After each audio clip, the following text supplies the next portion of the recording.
Assalamualaikum warahmatullahi wabarakatuh. Saya Inggris Fitri, NIM 1704031186. Di sini saya akan mempresentasikan jawaban ujian tengah semester ganjil mata kuliah analisis perancangan perusahaan.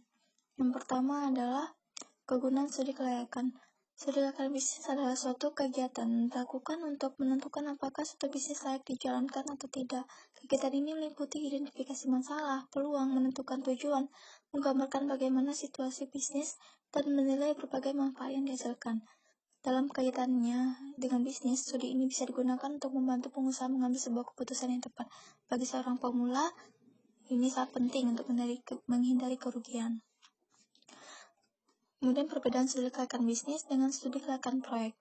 Perbedaan studi kelayakan bisnis dengan studi kelayakan proyek adalah terletak pada kegiatannya. Pada studi kelayakan bisnis lebih fokus pada bisnis dan kegiatan bisnis tersebut seperti pemasaran, teknis keuangan, sosial ekonomi, sedangkan studi kelayakan proyek lebih fokus pada proyek yang bersifat investasi.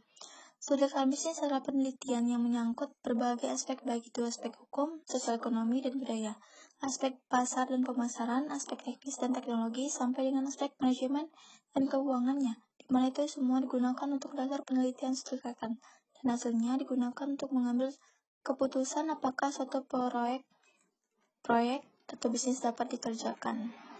Kemudian studi kelayakan proyek. Yang dimaksud dengan studi kelayakan proyek adalah tentang penelitian tentang dapat tidaknya suatu proyek bisnis merupakan proyek investasi dilaksanakan dengan berhasil atau tidak. Dari sini kita dapat membedakan studi kelayakan bisnis dengan studi kelayakan proyek. Titik beratnya itu terletak pada kegiatannya. Kemudian manfaat studi kelayakan.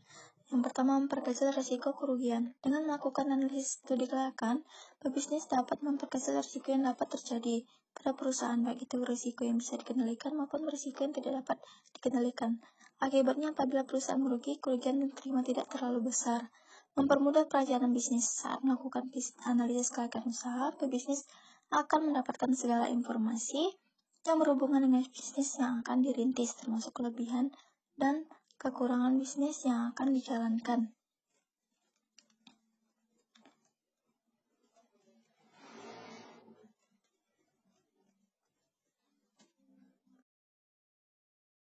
Kemudian melancarkan pelaksanaan bisnis.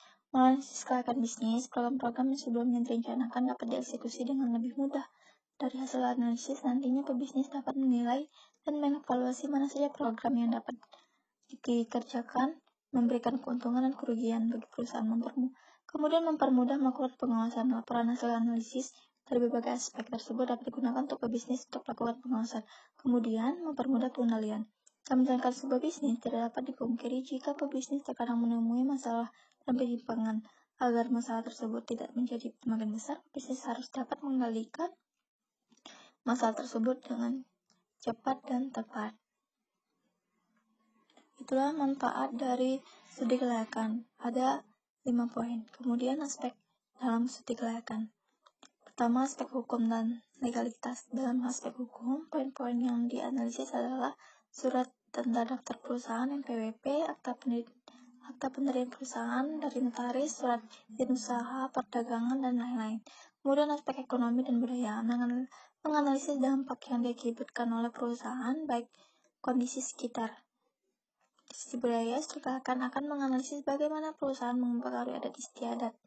Aspek pasar dan pemasaran. Analisis dilakukan pada aspek ini menjawab pertanyaan apakah produk yang dihasilkan oleh perusahaan memiliki peluang pasar yang besar atau malah yang kecil. Kemudian aspek manajemen.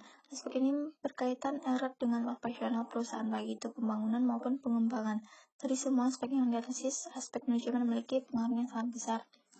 Aspek keuangan, persoalan adalah hal yang harus dilakukan jika Anda ingin melakukan perencanaan bisnis yang matang.